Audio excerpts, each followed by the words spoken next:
Terungkap alasan Nursyah belum restui Indah Permatasari. Terungkap alasan Nursyah belum memberikan restu kepada Indah Permatasari dengan Arie Kriting meski sudah diberi cucu. Bahkan ketika Indah Permatasari dan Arie Kriting dikaruniai anak, Nursyah masih ogah memberikan restu ke anaknya itu.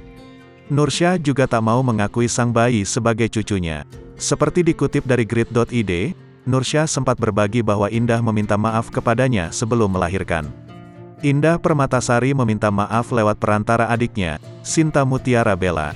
Dia, Sinta, menyampaikan ke saya, "Mami, minta banyak maaf ya, maafkan Indah. Indah ini mau operasi," ungkap Nursyah dalam kanal YouTube Intens Investigasi.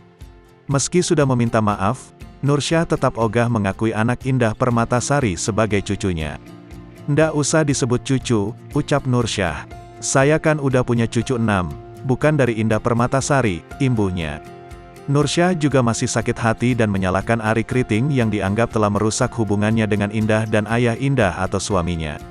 "Terlalu kejam Kriting memisahkan saya, mengadu domba saya dengan suami saya," tegas Nursyah. "Tapi Indah Permatasari lah yang menghujat saya, menghina saya karena laki-laki. Sudah puas saya," sambungnya. Nursyah juga merasa miris tahu sang anak yang ia besarkan kini malah berpaling darinya karena lelaki.